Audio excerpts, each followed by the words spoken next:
Hello, New Prospect. Welcome to RTB 2021 for July the 25th, 2021. Hope you're doing well on this day.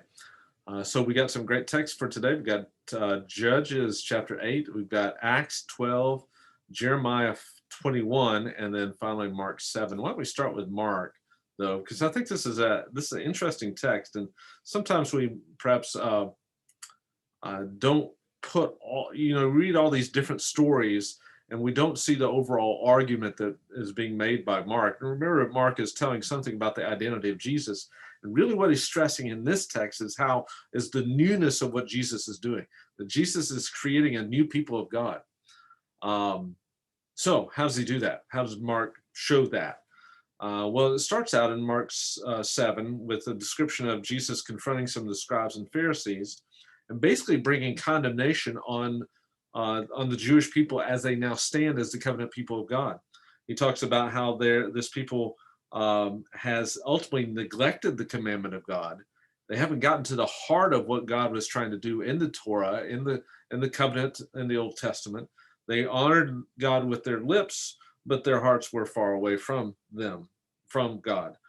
They in vain worship God in that way, teaching his doctrines, the precepts of men, not the precepts of God, right? The precepts of men. So they have come up with all these laws, and they're trying to follow them to the T, and yet their hearts were far from God, and they, in so doing, they have brought condemnation upon themselves. By the way, you read through that, it's really reminiscent of a lot of what prophets in the Old Testament talked about. Jeremiah, for instance, in Jeremiah 7 a few weeks ago, talked about that very same thing, right? Where the people were honoring God with their lips.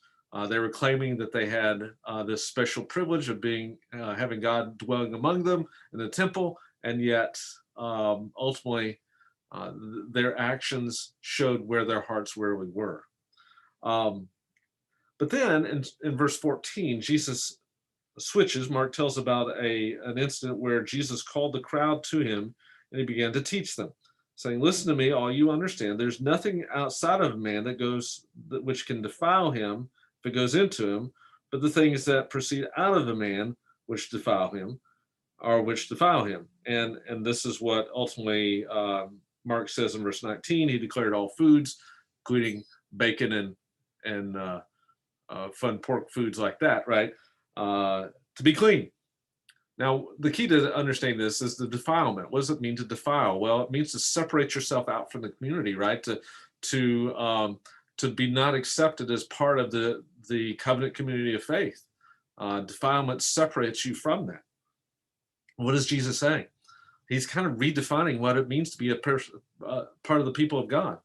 What really matters, Jesus says, is not what you're doing on the outside, not if you're keeping all these food laws, for instance, of the Jews. It's not that you're keeping all the little ticky-tack laws that the Pharisees had thought up. No, it's whether or not your heart is near to God.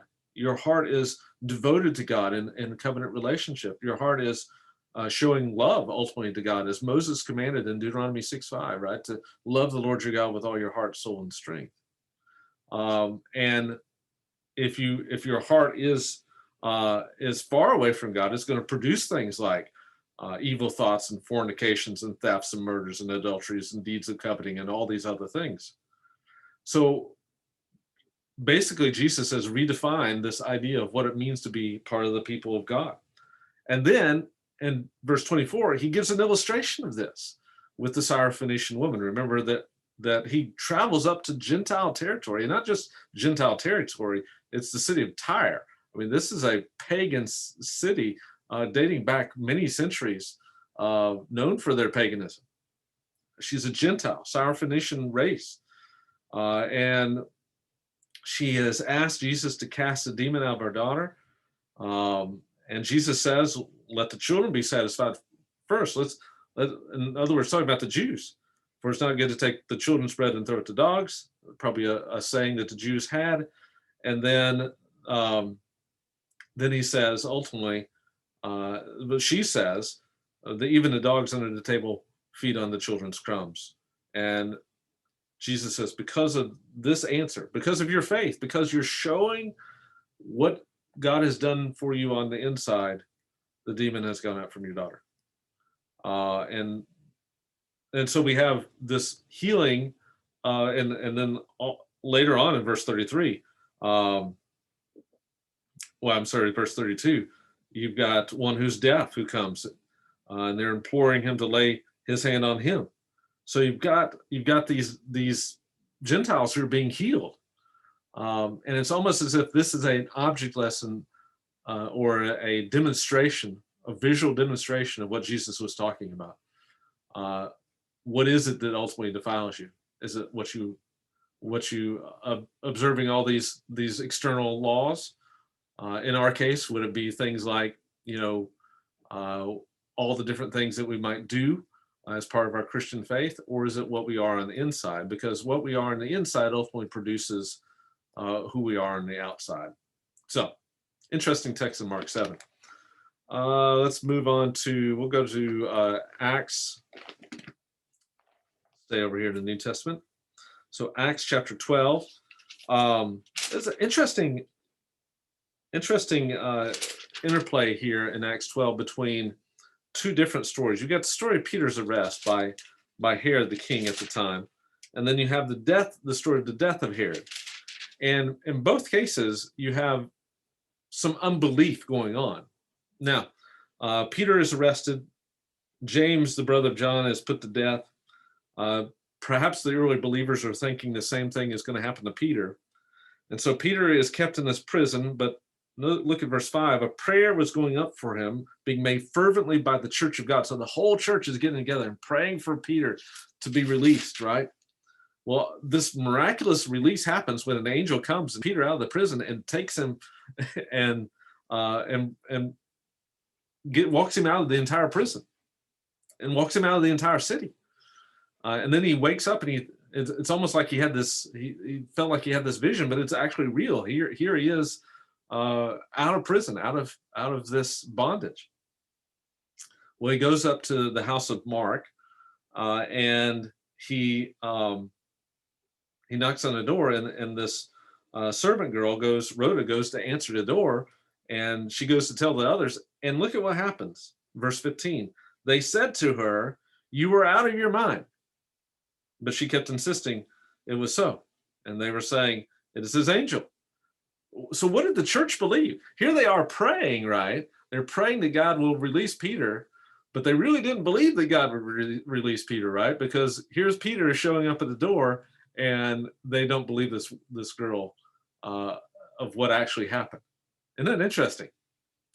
We can be that way sometimes too, can't we? Another picture of unbelief, though, of course, comes with it's more blatant one here with Herod, who receives the praises of the people, who say out and cry out the voice of God and not of man, and immediately he dies. So a little bit of a more blatant unbelief there too. But I think the more sinister kind can come when we say we believe God can do things. We say we believe that God is this way and that way, but ultimately, maybe we don't truly believe that God is able to do what the Bible says he's able to do. So that's Acts 12. Then we got Jeremiah 21. Very quickly, Jeremiah 21 is a story of Jeremiah's confrontation with Zedekiah. Now, I'll give you a little bit of a context here. Zedekiah was a king that was reigning from about 597 BC to when Israel is taken into exile in 586 BC by the Babylonians. He's really the king that Jeremiah goes at. I mean, he's always confronting the kings, but this is the one king that he and Jeremiah have a lot of problems with each other. And he is ultimately the king that is on the throne when the Babylonians come in. They lay siege to the city, and Zedekiah is the one who has his eyes gouged out before, right after seeing his sons killed before his eyes. So the last thing he sees with his eyes is his sons dying, his line dying out, you could say. So Jeremiah goes up and he confronts the king, and he talks about how they're basically, you can see again why the Jews wouldn't like Jeremiah, because he's basically saying that this judgment is coming.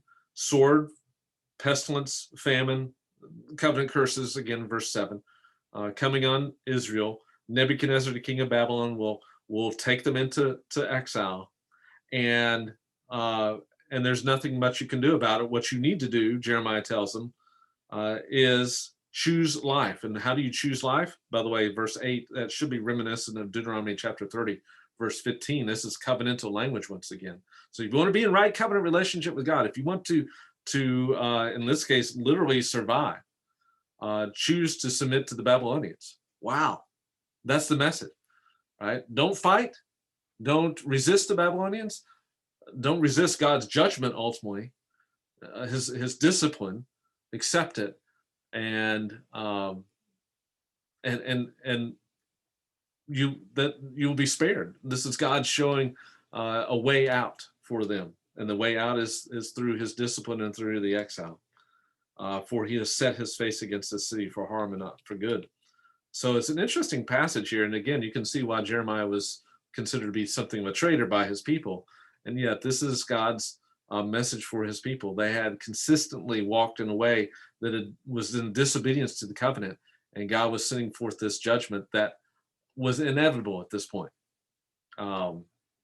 We can talk more about Zedekiah later, but that's Jeremiah 21. And then finally, Judges chapter 8. Now, remember in Judges, we've been in the story of Gideon, and for Gideon, he is that transitional character. Sometimes he's good, sometimes he's bad. So at the end of Gideon's life, and this is part of that downward spiral of the judges going towards Canaanization. So the question at the end of Gideon's life is, what's he going to be? What's he going to be like? Is he going to be good, or is he going to be bad? Is he going to be part of the people doing the evil? Is he going to be like the Canaanites? Or is he going to try to change Israel around, lead Israel in a right direction? Well, the answer comes in chapter 8. And there's a battle that occurs. And Gideon comes back. And this is verse 22.